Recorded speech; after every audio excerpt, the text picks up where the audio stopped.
स्वागत है मित्रों, आप सभी का आपके अपने YouTube चैनल पर। आज हम बात करने वाले हैं नदी के कार्य के बारे में। वैसे सभी नदी से तो परिचित हैं कि नदी क्या होती है, ठीक है। तो ये नदी एक जल का स्रोत होता है, तो वो नदी क्या कार्य करती है, उनके बारे में संपूर्ण जानकारी हम आज की क्लास में हासिल करेंगे, ठीक है।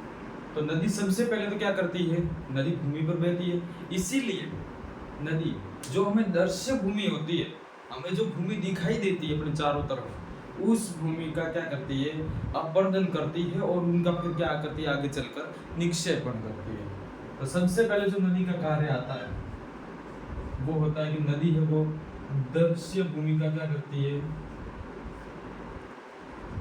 दृश्य भूमि का अपरदन करती है,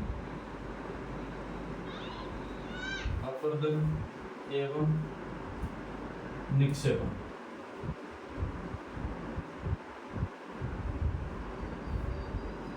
ठीक है दोस्तों, नदी है वो दृश्य भूमि का क्या करती है, अपरदन एवं निक्षेपण करती है। अपरदन का मतलब होता है भूमि का कटाव। अपरदन का मतलब क्या होता है, कटाव, यानी कि अपने चारों तरफ जो भूमि में दिखती है, जहां से होकर नदी बहती है, तो वहां से होकर नदी क्या करती है, अपने साथ जो भी आती है मिट्टी जो है, जहां से होकर ये बहेगी उसका कटाव करेगी। ठीक है दोस्तों, इसी के अलावा निक्षेपण, निक्षेपण का मतलब होता है जमा करना।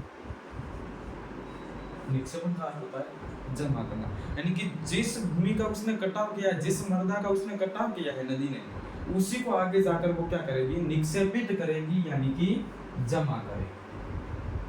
ठीक है, तो पहला पॉइंट तो ये हो गया। इसके अलावा विभिन्न जलप्रपात का निर्माण करते हैं। नदी के द्वारा जलप्रपात का निर्माण होता है, ठीक है। नदी के द्वारा चाप झील का निर्माण होता है और ये विसर्प बनाती है। नदी के द्वारा बाढ़ आती है और बाढ़ आने से बाढ़कृत मैदान का निर्माण होता है।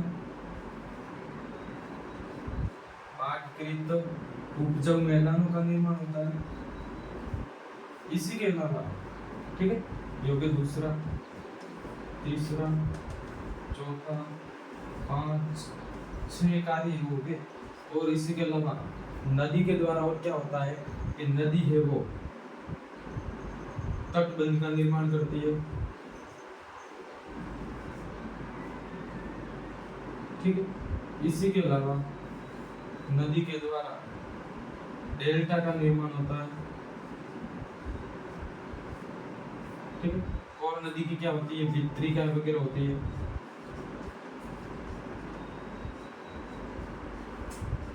वितरिकाएं होती है, ठीक है। और वहीं पर क्या होता है, मुहाना, नदी का मुहाना होता है, वहां पर भी डेल्टा वगैरह का निर्माण होता है। इन विभिन्न चरणों के बारे में, इन विभिन्न कार्यों के बारे में हम विस्तार पूर्वक चर्चा करेंगे। सबसे पहले बात आती है कि नदी वो दृश्य भूमि का अपरदन एवं निक्षेपण करती है। फिर जलप्रपात का भी निर्माण कौन करते हैं, नदी। इसी के अलावा विसर्प का भी निर्माण करते हैं। चाप झील का भी निर्माण नदी के द्वारा किया जाता है। बाढ़, ये भी नदी द्वारा, और जो बाढ़ आती है उसके द्वारा बाढ़कृत मैदान का निर्माण होता है, ठीक है। नदी के द्वारा उत्थित तटों का निर्माण होता है, जिसमें क्या कहा जाता है, तटबंध कहा जाता है। और नदी समुद्र में गिरने से पहले अपने साथ जो समुद्र गिरने से पहले उनका नदी का प्रवाह क्या हो जाता है, धीमा हो जाता है। वो अनेक शाखाओं में विभाजित हो जाती है। उन शाखाओं को तो क्या कहते हैं, वितरिकाएं, ठीक है।